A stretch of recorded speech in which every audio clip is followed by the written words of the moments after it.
Hello and welcome to this video where we're going to run over the first key part of A-level chemistry in year one, which is how we write a formula to represent a substance.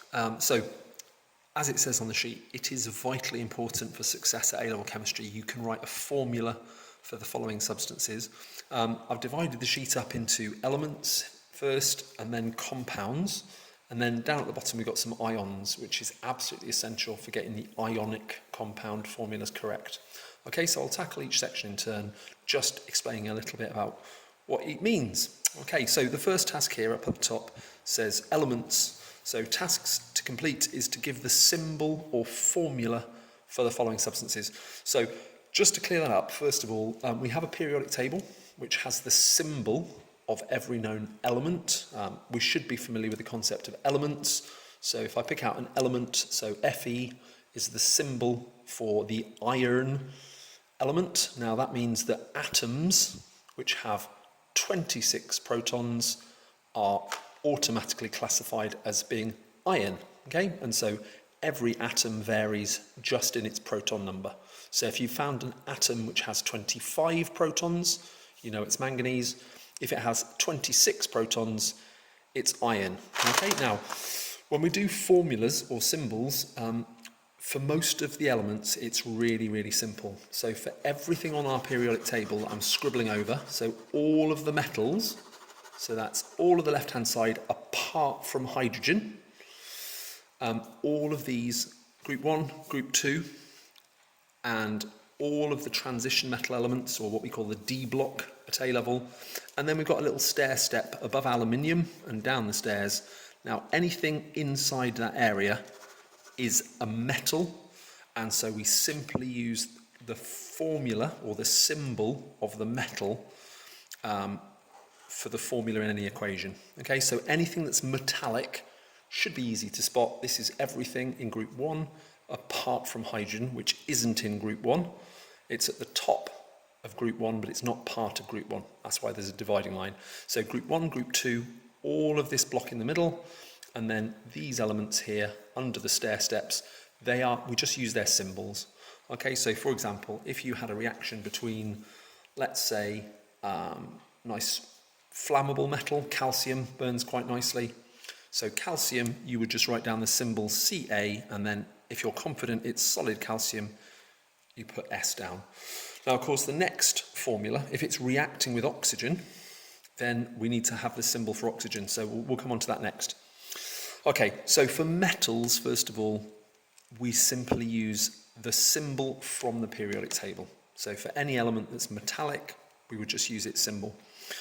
Okay, now the rest of the substances in this list are not metallic structures, so they're not pure elements. Well, they are pure elements, but they are not metallic elements. Okay, so that means they're non-metals, and then they must fit into one of these 4 categories. Okay, so first off, we can get rid of ionic. There are no elements which are ionic. Okay, ionic implies you have a positive ion, which is usually the metal, and you have a negative ion, which is usually a non-metal, and they form together to form a compound. So that would come in this section here. So we're just looking at elements in the color-coded section at the top. Metals, we just use the symbol.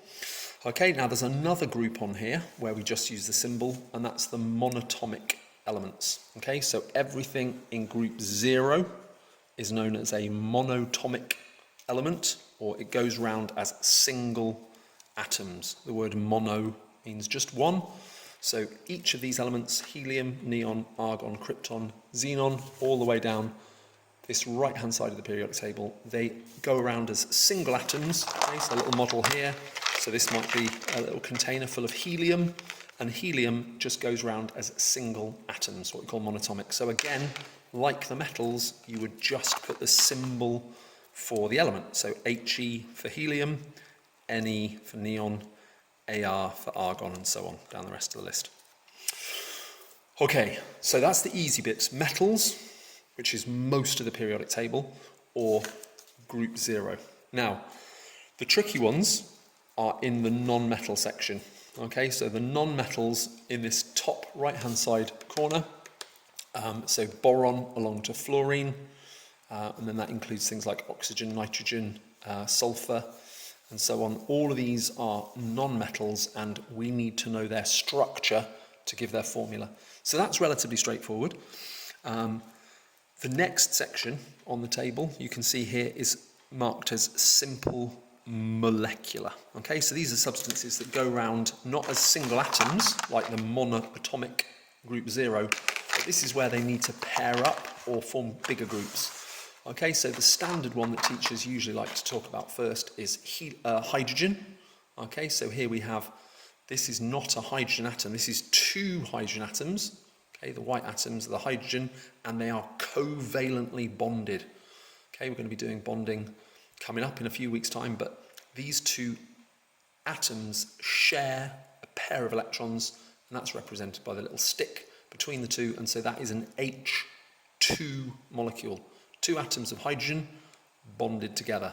Okay, now hydrogen, like many of these non-metals, goes around in pairs, so we call them diatomic molecules, and most of the list in green are diatomic. So hydrogen, you just need to know that goes around in pairs that we call H2.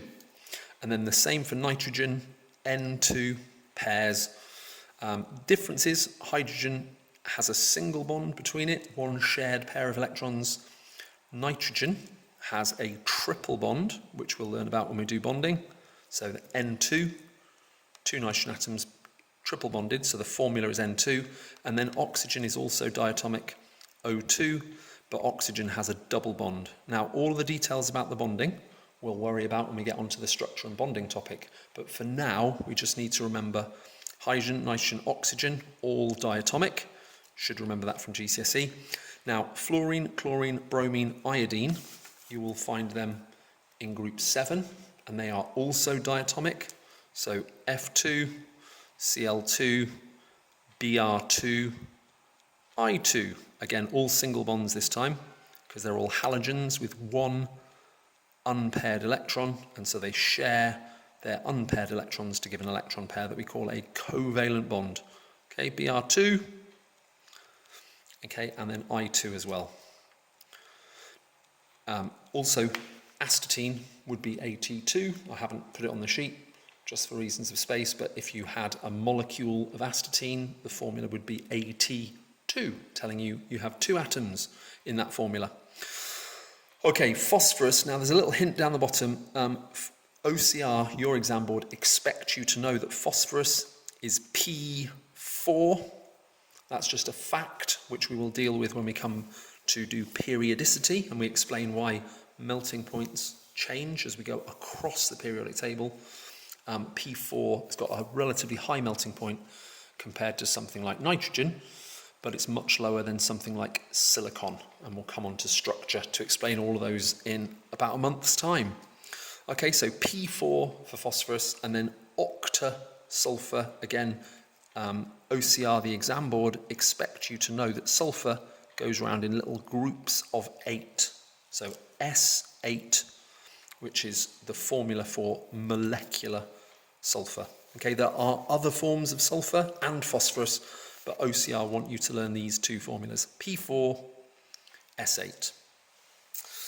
Okay, now that deals with almost all the elements. There's just two non-metals that we need to worry about, and that's carbon and silicon. Now they're both in group 4, which you might be familiar already with things like diamond and graphite, which are two forms of carbon. And so for that, we would just put down C, and sometimes you might put DIA to indicate it's diamond, but again, that's unusual at OCR. I don't think I've ever seen that on an OCR exam. Okay, so diamond is one form of carbon, graphite is another. They're giant covalent structures, which we'll do about when we do bonding. And silicon, which is almost identical to diamond, but just features silicon atoms instead of carbon. Okay, so again, for silicon, it's a giant covalent structure, so we would just put down Si with S in brackets to indicate its solid state symbol. Okay, so that's the elements. It's very important we remember the monatomic ones. It's vitally important that we remember hydrogen, nitrogen, oxygen, and all the halogens are diatomic. And then P4 and S8 crops up very occasionally. Okay, now we're on to compounds. Now compounds, I'm hoping you're aware of, are when we have two different elements, so different types of atoms that are actually bonded to each other. Now, for this, the biggest challenge is the ionic compounds. So I'll start with those. Part of the challenge for this first couple of lessons in A-level chemistry is you are expected to be able to work out the ion charge, or rather work out the formula of any ionic compound they give you. Now, ultimately, this means we need to know, first off, the ion charges for the groups. Okay, now they're down the bottom, we'll come on to that in a minute. But you also need to know 7 ion charges which aren't obvious, and they are also listed down the bottom. Okay, now we will do a full lesson on how you work out ionic formula, but essentially we need our charges on our formulae to cancel out. So let's say I've got sodium chloride, that means I've got Na and I have Cl. Now, if I want to work out the formula for sodium chloride, I might just guess it's NaCl, or I might guess it's NaCl2, or I might guess it's Na2Cl, but guessing is pointless. What we need to do is work it out. So we first of all say, well, sodium, is that possible to predict its charge? And then we look for it on the periodic table and we say, yes, absolutely it is. Sodium is in group 1, so when it forms ions, it will always be +1. So we just put sodium with a plus charge. And then chlorine, again, that sounds familiar because, oh yeah, it's in group 7. So I've got chlorine here in group 7. So all of my group 7 elements, when they bond in ionic compounds, these elements in group 7 will always gain an electron, which will give them an extra negative charge, just one negative charge. So my chlorine atoms are actually negatively charged chlorine or chloride ions. And so I have Na plus and I have Cl minus, and then the reason that these ions hold together in a compound is they have opposite charges. And if we have a look at the charges, we have the exact same charge, but with an opposite sign. So we have +1 for sodium, we have -1 for chloride, and so I just need to work out a ratio which will cause the charges to cancel each other out. Now, since they're both plus and -1, then that's really easy because +1 cancels out -1. So if we have them in a 1-to-1 ratio, 1 sodium to 1 chloride, then we get this kind of ionic lattice where we have +1, -1, +1, -1, alternating in regular lattice arrangement.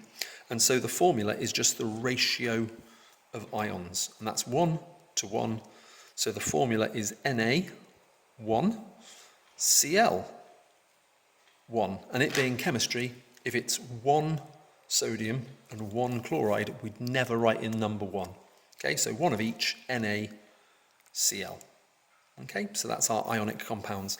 Now we'll do a full lesson on practicing all of that later this week, so that's fairly straightforward. The only other thing with ions is it's a very good idea to learn these 3 formulas. So hydrochloric acid, HCl, and that's H plus and Cl minus. They're ions, but they are in solution. That's what makes them an acid. Sulfuric acid is H2SO4, again AQ.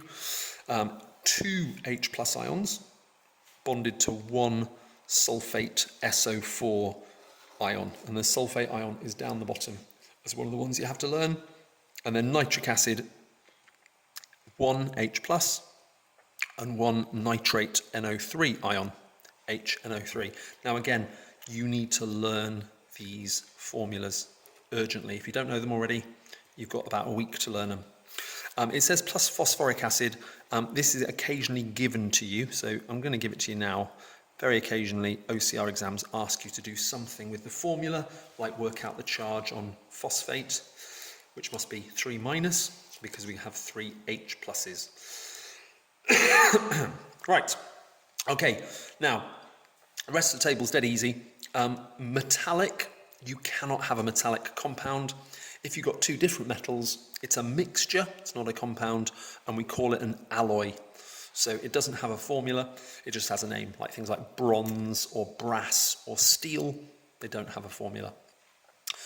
Giant covalent, the only giant covalent compound you need to know is silicon dioxide, which has a ratio of 1 to 2. Okay, now, very, very similar formula to carbon dioxide, but please be very careful. Silicon dioxide is a giant covalent lattice.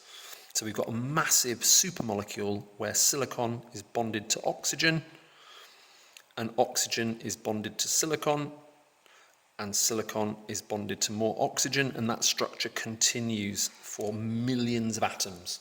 Okay, a huge, giant structure, not simple molecules like these ones. Okay, now, final part of this is simple molecular compounds. Now, OCR just expect that you are already familiar with all of these compounds. So if you look down the list and you have not heard of them, you need to look them up immediately. So you should know the formula for CO2, carbon dioxide, carbon monoxide, CO. Some of them are obvious, so nitrogen monoxide, NO, nitrogen dioxide, NO2, sulfur dioxide is SO2, sulfur trioxide, SO3. Now, ammonia is one that often students forget. This is not, you can't guess the name, guess the elements from the name. It's nitrogen bonded to 3 hydrogen, NH3, ammonia, gas. Methane, we should be familiar with, CH4, hydrogen sulfide, H2S, exactly like H2O. Sulfur's in group 6, just like oxygen. So 2 hydrogens will bond to 1 sulfur atom in a simple molecule. Okay, and you must learn these substances. Okay, and then the very last bit, and this is vital for the next part where we need to work out any ionic compound, is just knowing the charges on the elements when they're ions. Okay, so for metals, they always form positive ones, so group 1, +1. Anything in group 1 is +1. Anything in group 2, so calcium, magnesium, strontium, barium, all of those 2+ ions or +2. Now, these other ones, the ones you're expected to know, silver is Ag+. You cannot work that out from its position on the periodic table, and it's one of 2 elements where you're expected to know. Silver is +1. The other one is zinc, which is +2. You cannot work that out from the periodic table. You just need to know it's the only ion charge of zinc, 2+. The transition metals can do several +2, +3 sometimes, +4, but most metals in group, well, all metals in group 1 and 2 only have one possible charge. That's either +1 for group 1, +2 for group 2. Now, there's a couple of others. Ammonium is NH4+. Okay, so it's ammonia, NH3, that has gained an H+. Ammonia, NH3, will accept an H+ ion. It will neutralize an acid, and it will accept that H+, and the H+ will join to the NH3 to give you NH4+. Hydrogen is H+, always in year 1. In year 2, we will meet the hydride ion, which is H-.